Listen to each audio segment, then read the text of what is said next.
Vejam quão grande amor nos tem concedido o Pai, que fôssemos chamados filhos de Deus. E eu e você temos que responder para nós mesmos: que farei de Jesus? Chamado livro de Testemunhos, volume 9, página 189, diz assim: se nos humilhássemos perante o Senhor e fôssemos bondosos, o mexeriqueiro descobre o segredo. Deus dá e Deus cobra, mas Deus não cobra nada que Ele não deu antes.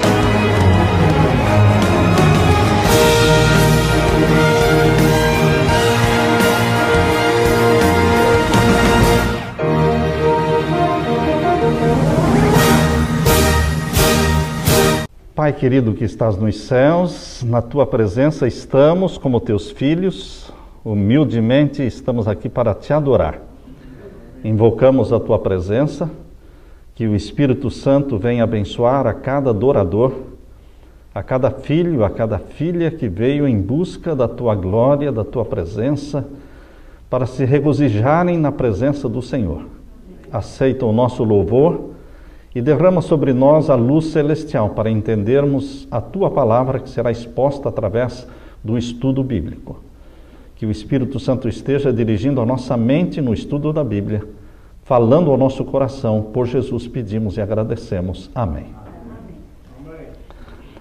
Então, meus queridos, a lição desta semana tem um título muito sugestivo: uma questão de vida ou morte. Eu quero que vocês abram a Bíblia em Deuteronômio, capítulo 30. Em Deuteronômio, capítulo 30, vamos ver o verso 19. Deuteronômio, capítulo 30 e o verso 19.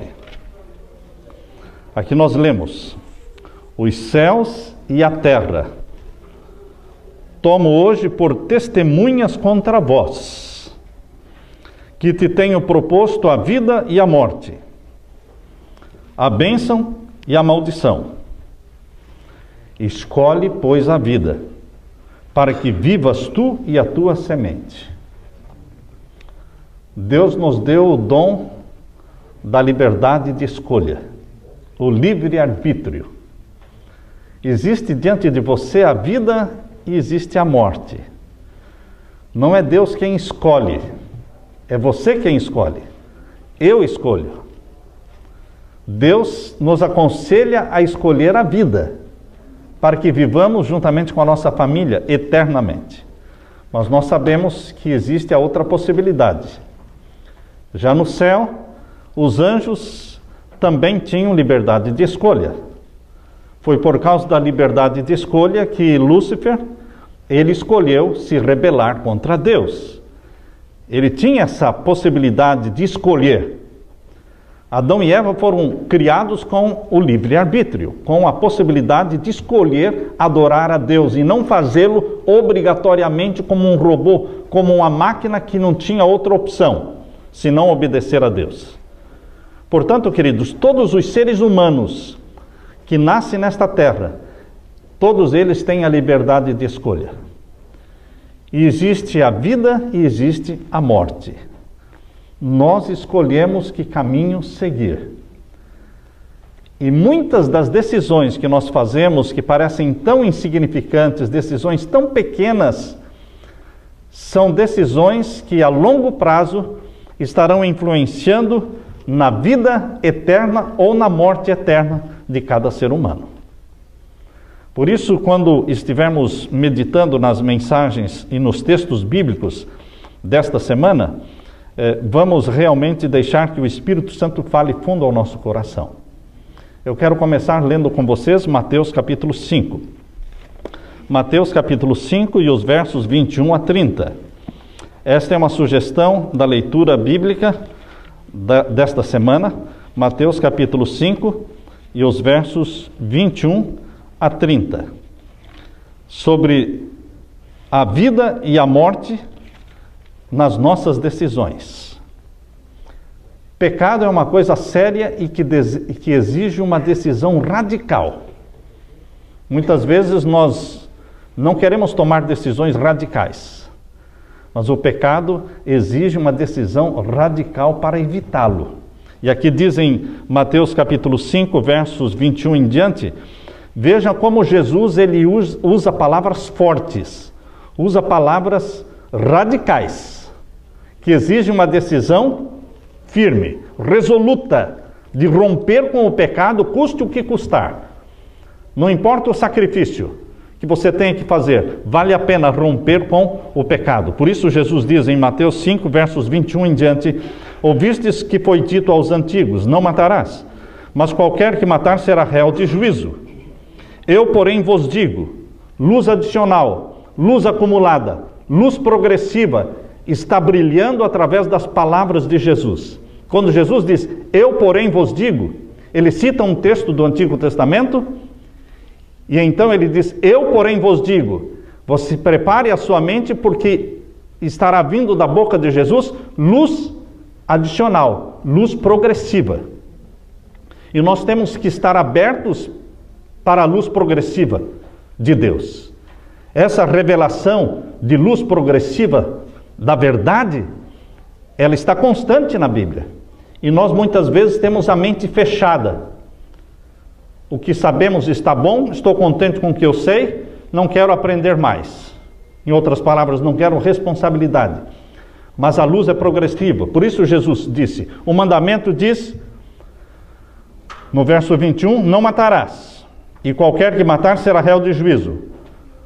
Mas eu, porém, vos digo, qualquer que sem motivo se encolerizar contra o seu irmão, em outras palavras, se você tiver raiva do teu irmão, se você tiver sentimentos de rancor contra o teu irmão, isto já é transgressão do mandamento, não matarás.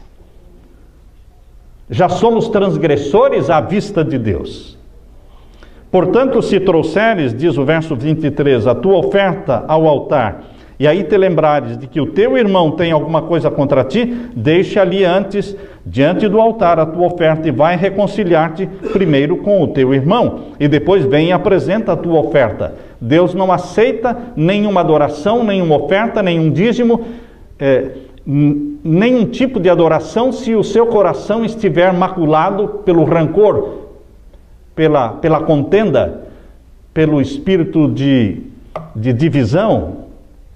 Nós temos que consertar o nosso relacionamento com o nosso irmão, com a nossa esposa, com os nossos filhos, dentro de casa, entre os nossos familiares, porque senão a nossa adoração será inaceitável. Deus é muito radical no sentido de falar, eu não aceito a tua adoração. Se você estiver de mal com o seu irmão, se você não estiver conversando com o seu irmão, mesmo que seja com seus familiares, eu não aceito. Você tem que se reconciliar. Existe outra opção? Deus não deixa outra opção. Veja que Jesus, ele é bem radical nas afirmações feitas aqui em Mateus capítulo 5. E o verso 25. Concilia-te depressa com o teu adversário, enquanto estás no caminho com ele, para que não aconteça que te entregue ao oficial e te encerre na prisão. Reconcilia-te depressa com o teu adversário enquanto estás no caminho. Nós estamos no caminho, em direção ao céu. É a hora de resolver a situação. Não espere chegar diante do juiz. Há pessoas que vão empurrando com a barriga e vão deixando para depois, deixando para depois. Não espere para chegar diante do juiz para querer acertar as situações. Diante do juiz é a segunda vinda de Jesus. Quando você estiver contemplando e assistindo à volta de Jesus, não é hora mais de fazer acertos. Por isso nós temos que fazer os acertos enquanto estamos a caminho. Esse estar a caminho é agora, é o momento de hoje. Concilia-te depressa com o teu adversário enquanto estás no caminho, para que não aconteça que o teu adversário te entregue ao juiz, e o juiz te entregue ao oficial e te encerre na prisão. Em verdade te digo que de maneira nenhuma sairás dali enquanto não pagares o último ceitil. Ouvistes o que foi dito aos antigos, não cometerás adultério. É muito fácil não cometer adultério, pela letra. É muito fácil guardar a letra. Os judeus eram especialistas em guardar a letra da lei. Não adulterar. A única mulher com quem eu me deitei foi a minha esposa. É a mulher com quem eu me casei. Então eu penso assim, nunca adulterei. Se adultério for só isso, então fica muito fácil. Mas adultério não é só isso, irmãos. Adultério significa olhar com olhos cobiçosos. Jesus nos dá luz adicional, luz progressiva, no verso 28, quando ele declara, eu porém vos digo. Quando Jesus fala, eu porém vos digo, a gente se arrepia, porque vem chumbo, vem revelação progressiva. Agora Jesus vai falar do espírito da lei, que está muito além da letra da lei. Eu porém vos digo que qualquer que atentar numa mulher para cobiçar, seja numa revista de pornografia, seja na internet, seja no Facebook. Há muitos homens casados e mulheres casadas que entretêm amizades íntimas com companheiros, com companheiras através do Facebook, através de e-mails, e acham que está tudo bem. Está tudo bem. Estão falando de forma carinhosa, de forma afetiva. Queridos, isso é adultério? Isso é infidelidade? Eu, porém, vos digo que qualquer que atentar para uma mulher cobiçando-a, já em seu coração cometeu adultério com ela. Na parte, ainda no verso 29, diz, portanto, se o teu olho te escandalizar, arranca-o e atira-o para longe de ti, pois te é melhor que perca um dos teus membros do que seja todo o teu corpo lançado no inferno. Decisão radical para romper com o pecado. Pessoas viciadas em sexo é a coisa mais difícil de vencer na face da terra. Pessoas viciadas em sexo, pessoas viciadas em pornografia, viciadas em masturbação. Não existe nada mais difícil para vencer do que isso. Porque isso é coisa de longos anos. Isso é coisa que já vem da infância. E, queridos, se nós queremos a salvação, nós temos que fazer decisões radicais. Eu penso que alguns precisarão se tornar eunucos, de fato. Há pessoas que fazem cirurgia plástica para ficar mais bonito. Eu creio que alguns viciados em sexo, eles deveriam procurar um médico e se tornarem eunucos. Para sempre. Fazer uma cirurgia. Que absurdo, pastor. Compensa o céu. Compensa. Porque há pessoas que não se libertam mesmo. Não se libertam. Não se levantam. Depende do nível em que a pessoa está. Portanto, quando Jesus fala, ele está falando de uma forma figurada, de uma forma simbólica. Mas, queridos, leve isso para a seriedade da sua vida. Diz o verso 30, se a tua mão direita te escandalizar, corta e atira para longe de ti. Porque te é melhor que um dos teus membros se perca, do que seja todo o teu corpo lançado no inferno. Era tão comum no passado, eunucos, lembram-se? Daniel e os seus 3 companheiros, eles faziam parte dos eunucos de Babilônia. Eles estavam vivendo na casa dos eunucos e tinham acima deles como chefe, o chefe dos eunucos. Forçosamente, eles foram feitos eunucos. Mas, queridos, há pessoas que precisam buscar a libertação a qualquer preço. Querem o céu? Queremos, a qualquer preço. Então rompa com tudo que o atrapalha. Rompam com a internet. Vocês já pensaram numa casa hoje, em 2015, sem internet? Não seria um absurdo? Uma casa sem internet, uma casa sem televisão, uma casa sem TV a cabo? Seria um absurdo? Mas eu creio que alguns precisam fazer isso. Porque se a sua tentação está na internet, se a sua tentação está ali na televisão ou numa TV a cabo, ou mesmo num telefone, num iPhone que está ligado à internet, então você nem iPhone pode usar. Você vai ter que usar um celular desse bem simplesinho, que é só para chamar e conversar, não tem como ligar a internet. Decisões radicais, irmãos. Eu tenho que me proteger para alcançar o céu. Se eu sei que a minha fraqueza está neste ponto, eu não posso me expor. Quando eu tinha 16 anos de idade, eu tomei a decisão de não ir ao cinema. Desde os 16 anos de idade, eu não piso dentro de um cinema. Estou com 63 anos. Eu me lembro que quando eu tomei a decisão na cidade de Curitiba de não ir ao cinema, o Cine Avenida ficava bem ali na 15 de novembro, bem pertinho da praça. Eu me lembro que eu não passava, eu andava uma quadra a mais.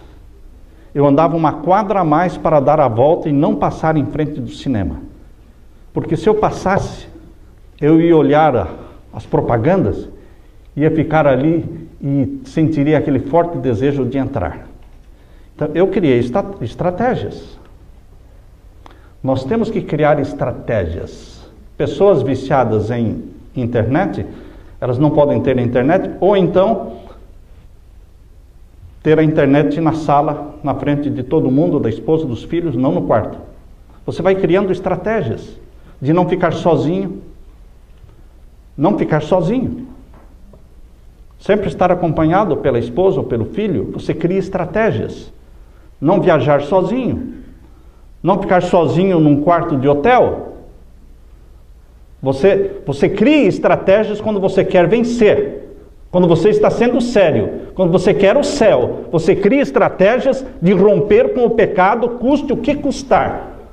E Deus ajudará aquele que quer. Deus vê a sua sinceridade de jejuar, de orar, de tentar se libertar desse caminho satânico que destrói homens e mulheres. Hoje, o nosso mundo, queridos, está podre. Dentro da igreja e fora da igreja, tudo está podre. Parece que não existe mais diferença entre mundo e igreja. A pornografia, masturbação, infidelidade, a promiscuidade está abundante. Por isso a lição desta semana chama muito a nossa atenção. Abra sua Bíblia agora em Provérbios capítulo 6. É interessante que quando Provérbios capítulo 6 começa com uma frase bem afetiva. Capítulo 6, verso 20, diz assim: Filho meu, guarda o mandamento do teu pai, e não deixes a lei da tua mãe. Capítulo 6 de Provérbios, verso 20. Filho meu, é o pai que está falando. Sabem, queridos, que a lei de Deus não existe para o ímpio? A lei de Deus não existe para o ímpio. A lei de Deus só existe para os que são filhos dele. Deus não criou sua lei para o ímpio. Deus não criou sua lei para aqueles que não são filhos dele. Por isso, a lei estava no Santíssimo. A lei não estava no pátio do santuário terrestre. Porque no pátio, alguém poderia entrar ainda sem ser filho de Deus. Porque a pessoa se tornava filho de Deus no pátio. É ali que ele iria se tornar filho de Deus. Como? Pegando um cordeiro, confessando os pecados sobre a cabeça do cordeiro, matando o cordeiro e oferecendo em sacrifício, aceitando o Salvador provido pelo céu, o Messias. E quando você aceita Jesus como Salvador, você se torna filho. Então os seus pecados são perdoados. Então o seu nome é inscrito no livro da vida do Cordeiro. Então o Espírito Santo se propõe a escrever no seu coração, na sua mente, a lei de Deus que está lá no Santíssimo. A lei de Deus está lá no íntimo do santuário, no lugar mais sagrado do santuário, chamado Santíssimo, mostrando que ela existe para aqueles que já passaram pelo Calvário, aqueles que já foram ao Monte do Calvário, já se lavaram no sangue de Jesus, já foram perdoados os seus pecados, seus nomes já foram registrados no livro da vida, já passaram pela pia. A pia estava no pátio, não é? A pia onde os sacerdotes se banhavam. No Novo Testamento, a pia do santuário celestial é o tanque batismal. Portanto, as pessoas passaram pelo Calvário, passaram pela pia, e agora eles são pia batismal. Eles são filhos e filhas de Deus. Então o Espírito Santo registrará na sua mente e no seu coração a lei de Deus para os que são filhos e filhas. Por isso existe tanta inimizade contra a lei de Deus. Nos púlpitos evangélicos, nos púlpitos protestantes, muito sermão contra a lei de Deus, porque são sermões feitos por pessoas que ainda não são filhos e filhas de Deus. Existe inimizade entre o homem ímpio e a lei de Deus, mas não existe inimizade entre os filhos de Deus e a lei de Deus. Porque o Espírito Santo grava na nossa mente a lei de Deus, e ela se torna prazer e deleite. Existe um hino que o quarteto da Voz da Profecia, Arautos do Rei, canta: a tua lei. Você canta e você repete aquela música, a tua lei. Fala, reflete o teu caráter. Ela me conduz ao Salvador. Bem-aventurados os que andam na tua lei. A tua lei é santa, justa e boa, porque tu és santo, justo e bom. E você canta porque é deleite, é alegria, é gozo você meditar na lei do Senhor, como disse o rei Davi: me é prazeroso meditar na tua lei de dia e de noite. Mas isto só pode acontecer, meu querido irmão, na vida daqueles que já são filhos e filhas de Deus. Eles amam a lei do Pai. Por isso aqui em Provérbios começa falando, filho meu. É um pai falando para o filho. É Deus falando para você.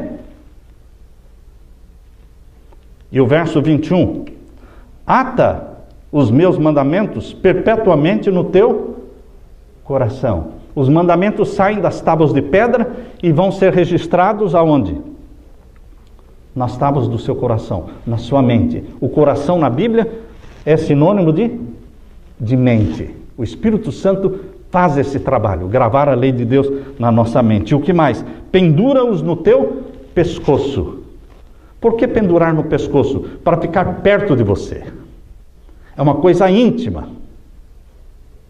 Em vez de você pendurar outras coisas no pescoço, pendure a lei de Deus, os mandamentos de Deus, mostrando a intimidade que você tem com os mandamentos de Deus. E no capítulo 7, verso 3, diz assim: ata-os nos teus dedos, escreve-os na tábua do teu coração. Por quê? Ata os mandamentos de Deus nos teus dedos, para que a lei de Deus nos leve à ação, para que a lei de Deus nos leve à prática de boas obras. A obediência, ela aparece através de obras de obediência.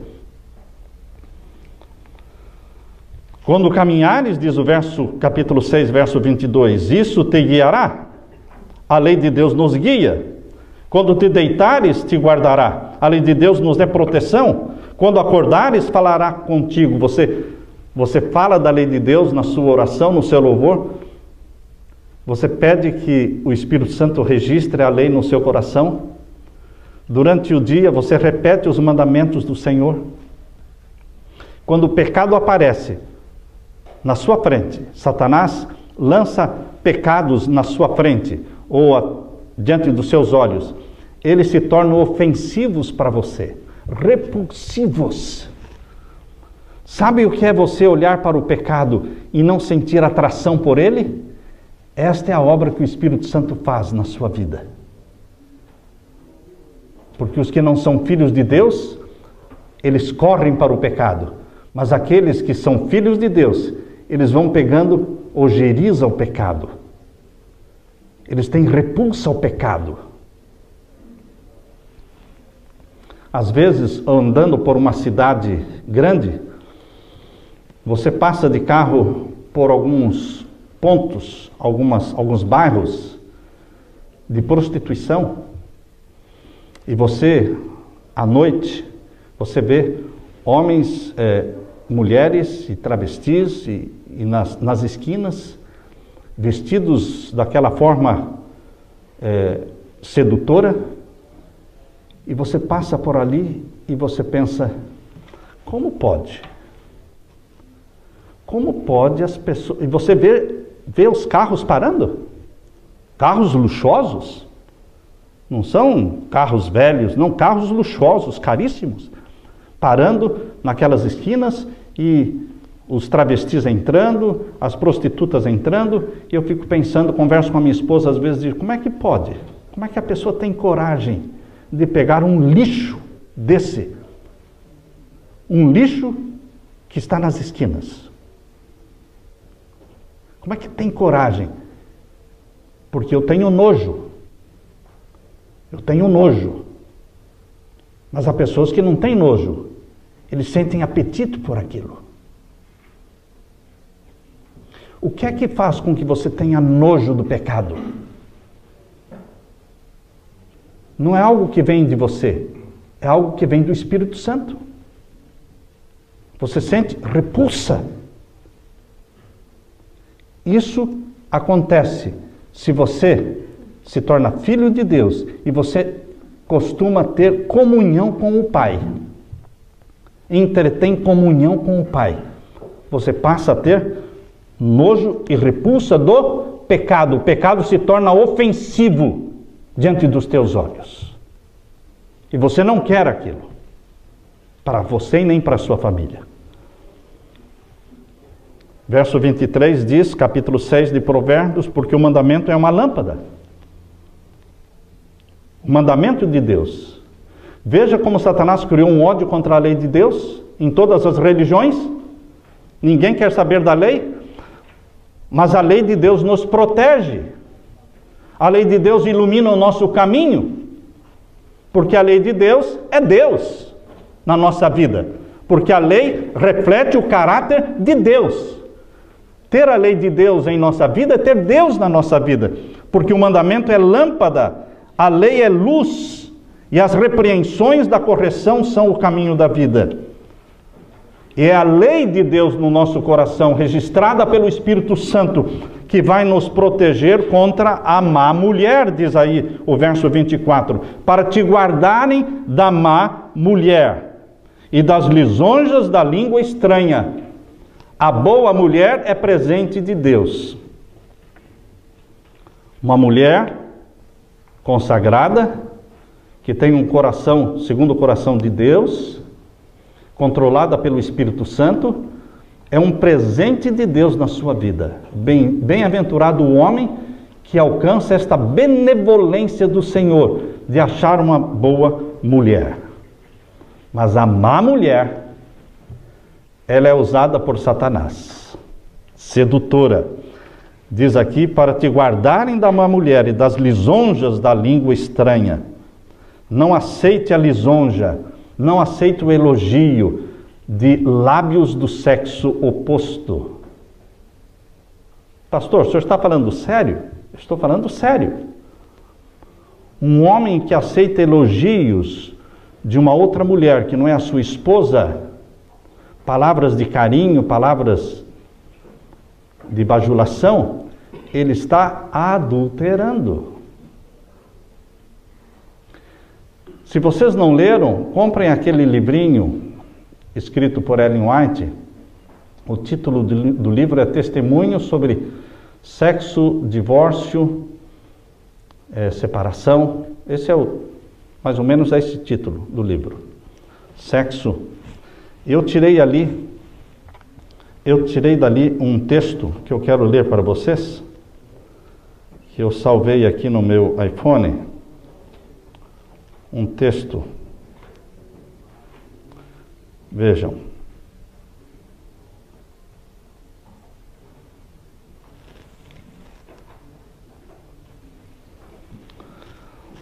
Qualquer mulher, isso foi tirado porque este livro, Testemunhos sobre o sexo e casamento e divórcio, são compilações. Então esse texto que eu vou ler foi compilado, tirado do livro Testemunhos para Ministros, página 434. Diz assim: qualquer mulher, quando fala mulher, aplique-se para o homem também, porque serve para um e serve para o outro. Qualquer mulher ou homem que permitir os galanteios de qualquer homem que não seja seu marido, que der ouvidos aos seus atrevimentos e cujos ouvidos se agradam do extravasar de palavras pródigas de afeição, de adoração, de carinho, é adúltera e prostituta. Todo homem que aceita galanteios de uma mulher que não é sua esposa, de palavras pródigas de uma mulher que não é sua esposa, de afeição, de adoração, de carinho, é adúltero e prostituto. Essa é uma afirmação radical. Por isso, quando alguém vem fazendo elogios para o seu cabelo, ou para o seu rosto, ou para enfim, fazer elogios para o seu corpo, ou para os seus olhos, enfim, galanteios, a melhor resposta é aleluia, bendito seja o Senhor. A pessoa vai ficar assim olhando para você, uau, porque geralmente quando os galanteios e os elogios são feitos, as pessoas dizem o quê? Obrigado. Você não pode dizer obrigado. Porque se você disser obrigado, você estará aceitando o galanteio. Você estará aceitando o elogio. Você não pode aceitar. Você diz aleluia. Bendito seja Deus. Louvado seja o Senhor. Você não aceitou. Você canalizou a Deus. E a pessoa vai sentir outro espírito presente ali. Você já criou uma barreira contra o assédio. Você já criou uma barreira contra a tentação. Mesmo quando alguém elogia o sermão, mesmo quando alguém elogia um hino que você cantou, você nunca deve dizer muito obrigado. Ou nem amém, porque amém é assim seja, é assim mesmo, é isso mesmo, eu sou bom, não é? Mesmo que seja o elogio do sermão, você deve sempre dizer, bendito seja o Senhor. Canalize para Deus, que é a fonte de toda boa dádiva. E é uma proteção contra assédios. O nome do livro é Testemunhos sobre Conduta Sexual. Isso mesmo. Está lá, naquele capítulo que fala sobre... Mas foi extraído do Testemunhos para Ministros, página 434, 435. Um outro pensamento que eu tirei de lá. A mais poderosa tentação não é desculpa para o pecado. A mais poderosa tentação não é desculpa para o pecado. Eu conheço história de pastor que foi colocado, fechado dentro de um quarto com uma prostituta e trancaram a porta pelo lado de fora. Falei, ou você fica aí dentro ou você fica. Não tem janela para fugir e a porta está trancada. E a função daquela mulher prostituta é te fazer ter relação com ela. Te vira. A mulher foi paga para fazer isso. Pois a história deste jovem pastor começou a falar do amor de Jesus para ela. Não tinha para onde ir, a porta estava fechada e ele trancado com a prostituta dentro do quarto. O motorista de caminhão fez assim. Ele pegou carona num caminhão e foi falando de Jesus e o motorista do caminhão pensou, esse cara aí é muito puro, não é? E é virgem. Então o motorista do caminhão parou num lugar que ele costumava parar, de casa de prostituição, e e o jovem inexperiente, não é? E o motorista falou, já paguei o seu quarto, você vai dormir aí, eu vou dormir lá no outro quarto. e já pagou uma mulher também, falou, olha, vai lá e faça o seu trabalho. Mas, queridos, ele foi falando do amor de Jesus para ela, e esta mulher começou a se sentir envergonhada, chorou, e começou a bater na porta, pedindo que viessem abrir a porta. E pediu perdão, desculpa para aquele jovem. Queridos, nada é desculpa para o pecado. Este jovem poderia muito bem ter dito, olha, não tinha jeito. Ninguém foi tentado como eu estou sendo tentado. Nem correr. José ainda teve a oportunidade de correr da mulher. As roupas ficaram nas mãos da mulher, de Potifar. Mas ele tinha para onde correr. Este jovem pastor não tinha nem para onde correr. Porta fechada e sem janela para pular. E a mulher se despindo na frente dele e se jogando para cima dele. Queridos, ele tinha todas as desculpas do mundo para pecar. Mas vejam que esse texto que eu estou lendo para vocês, o que esse texto fala, a mais poderosa tentação não é desculpa para o pecado. Não importa quão severa a pressão seja exercida sobre a pessoa, o pecado é um ato da vontade. O pecado é um ato voluntário da vontade. Você decide pecar ou decide não pecar. Não importa quão forte seja a tentação, não importa que tenha uma mulher caída em cima de você, não importa que você esteja encurralado num lugar, num beco sem saída, não importa. Você não peca enquanto você não consente. Por isso que na Bíblia diz que as pessoas que são violentadas, são estupradas, não deveriam ser mortas. Está lá no Antigo Testamento. Porque não houve consentimento da vontade. Ela foi violentada por um homem que era muito mais forte do que ela. E ela gritou e ninguém socorreu. Mas lá na Bíblia também diz, se ela não gritou, se ela não pediu por socorro, então ela vai morrer junto com o adúltero, porque ela consentiu. O consentimento com o pecado, Deus leva em conta, irmãos. Nós não podemos consentir, porque o pecado precisa do seu sim. Satanás precisa do nosso sim. Ele pode nos tentar do jeito que ele quiser, irmãos. Nós só iremos pecar se dissermos sim para ele. Consentir com o pecado. Porque o pecado é um ato da vontade. Continua a leitura do capítulo 6 de Provérbios, irmãos, aqui nos diz no verso 25, não cobices no teu coração a sua formosura, nem te prendas com os seus olhos.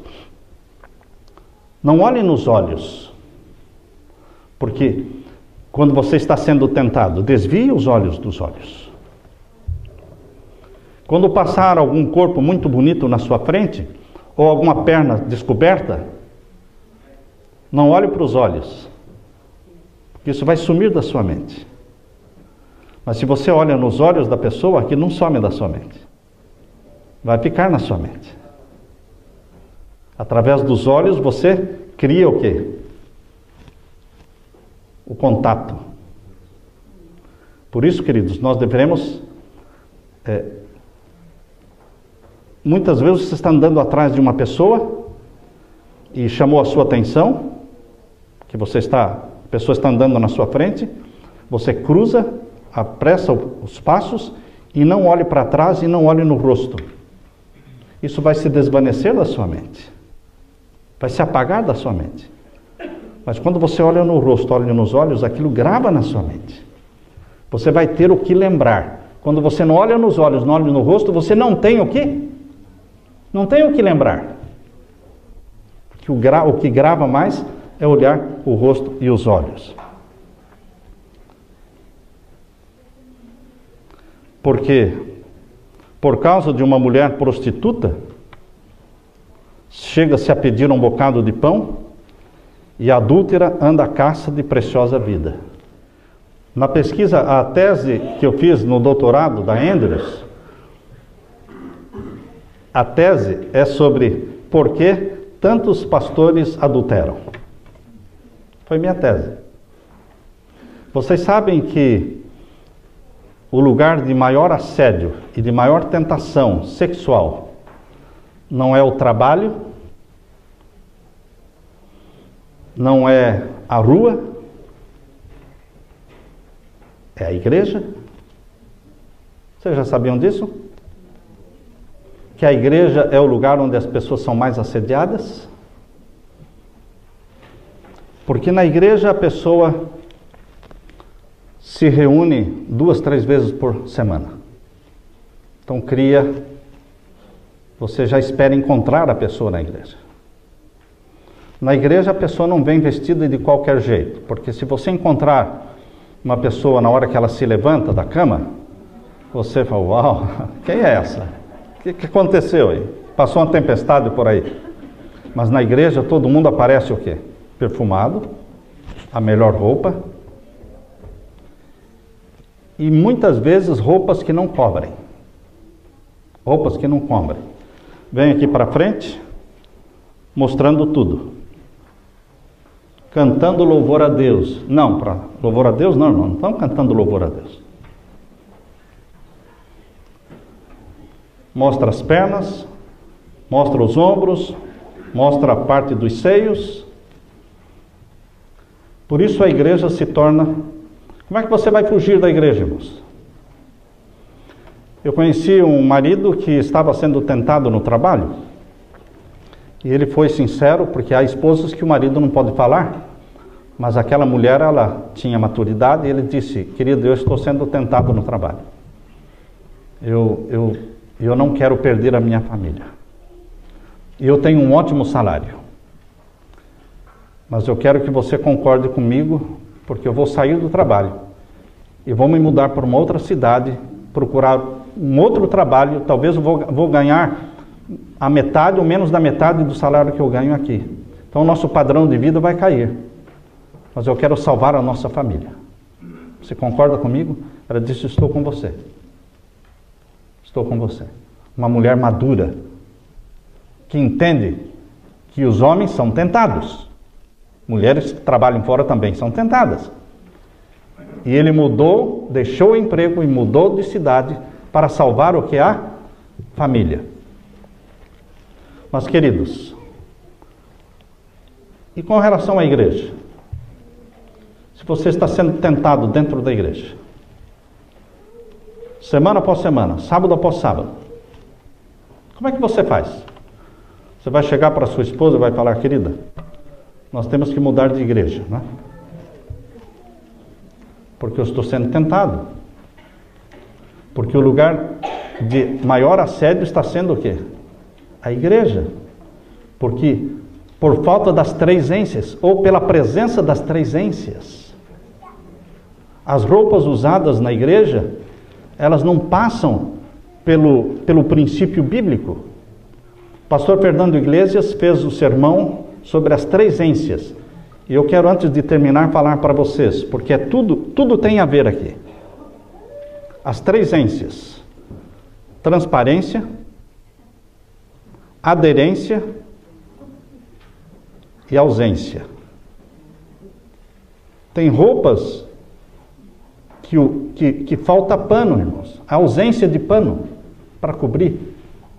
Quem sabe a igreja teria que ter ali umas toalhinhas ou umas saias ou algum, assim como lá no Vaticano tem, não é? No Vaticano, na entrada do Vaticano, já tem as lojinhas ali vendendo saias compridas e lenços aqueles grandes que as mulheres têm que colocar para se cobrir para entrar no Vaticano.